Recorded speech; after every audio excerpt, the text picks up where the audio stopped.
Artículo 1100. Incurren en mora los obligados a entregar o hacer alguna cosa desde que el acreedor les exija judicial o extrajudicialmente el cumplimiento de su obligación. No será, sin embargo, necesaria la intimación del acreedor para que la mora exista. Primero, cuando la obligación o la ley lo declaren así expresamente. Segundo, cuando de su naturaleza y circunstancias resulte que la designación de la época en que había de entregarse la cosa o hacerse el servicio fue motivo determinante para establecer la obligación. En las obligaciones recíprocas, ninguno de los obligados incurre en mora si el otro no cumple o no se allana a cumplir debidamente lo que le incumbe. Desde que uno de los obligados cumple su obligación, empieza la mora para el otro. Artículo 1101. Quedan sujetos a la indemnización de los daños y perjuicios causados los que en el cumplimiento de sus obligaciones incurrieren en dolo, negligencia o morosidad, y los que de cualquier modo contravinieren al tenor de aquellas. Artículo 1102.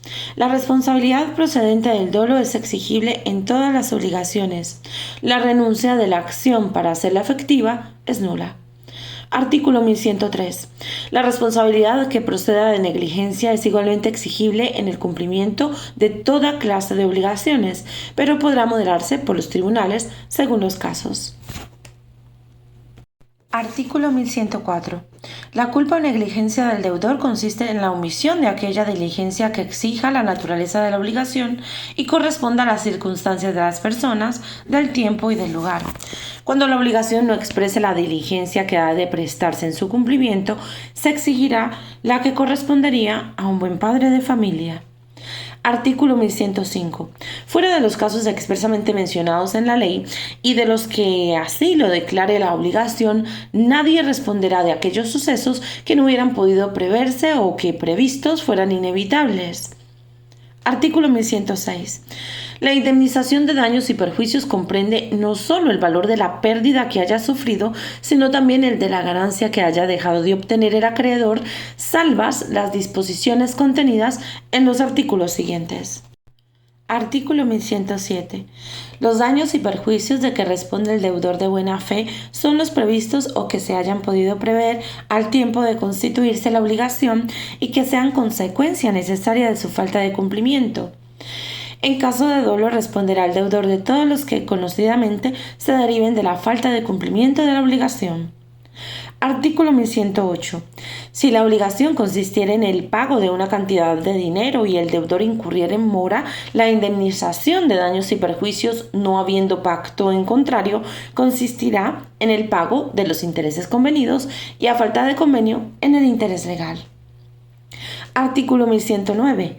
Los intereses vencidos devengan el interés legal desde que son judicialmente reclamados, aunque la obligación haya guardado silencio sobre este punto.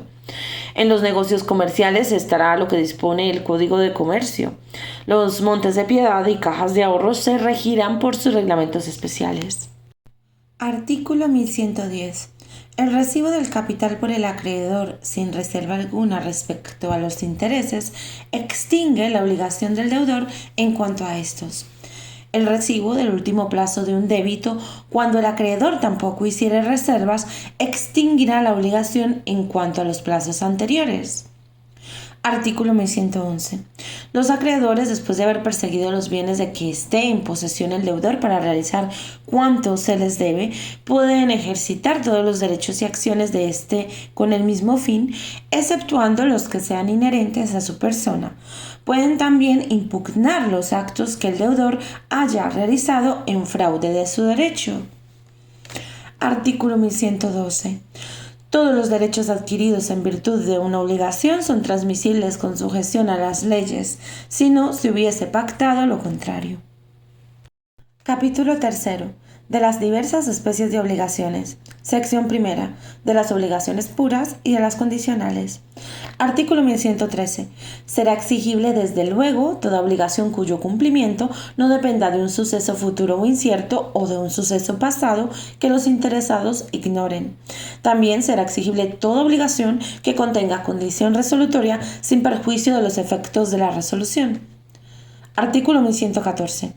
En las obligaciones condicionales, la adquisición de los derechos, así como la resolución o la pérdida de los ya adquiridos, dependerán del acontecimiento que constituya la condición. Artículo 1115. Cuando el cumplimiento de la condición dependa de la exclusiva voluntad del deudor, la obligación condicional será nula. Si dependiere de la suerte o de la voluntad de un tercero, la obligación surtirá todos sus efectos con arreglo a las disposiciones de este Código. Artículo 1116. Las condiciones imposibles, las contrarias a las buenas costumbres y las prohibidas por la ley anularán la obligación que de ellas dependa. La condición de no hacer una cosa imposible se tiene por no puesta. Artículo 1117. La condición de que ocurra algún suceso en un tiempo determinado extinguirá la obligación desde que pasara el tiempo o fuere ya indudable que el acontecimiento no tendrá lugar. Artículo 1118. La condición de que no acontezca algún suceso en tiempo determinado hace eficaz la obligación desde que pasó el tiempo señalado o sea ya evidente que el acontecimiento no puede ocurrir. Si no hubiera tiempo fijado, la condición deberá reputarse cumplida en el que verosímilmente se hubiese querido señalar atendida la naturaleza de la obligación. Artículo 1119. Se tendrá por cumplida la condición cuando el obligado impidiese voluntariamente su cumplimiento. Artículo 1120. Los efectos de la obligación condicional de dar, una vez cumplida la condición, se retrotraen al día de la constitución de aquella. Esto no obstante, cuando la obligación imponga recíprocas prestaciones a los interesados, se entenderán compensados unos con otros los frutos e intereses del tiempo en que hubiese estado pendiente la condición.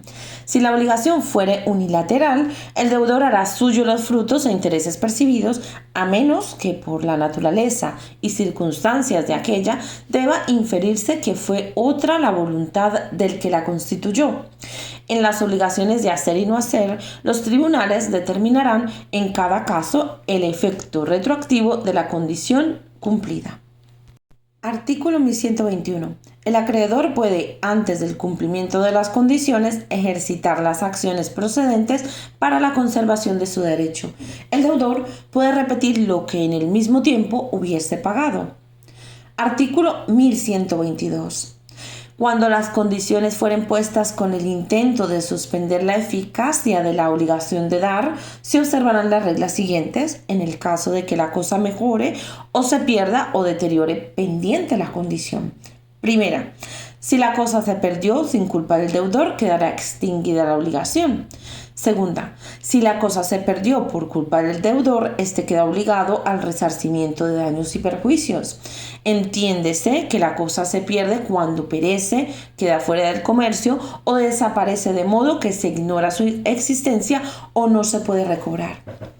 Tercera, cuando la cosa se deteriora sin culpa del deudor, el menoscabo es de cuenta del acreedor. Cuarta, deteriorándose por culpa del deudor, el acreedor podrá optar entre la resolución de la obligación y su cumplimiento con la indemnización de perjuicios en ambos casos.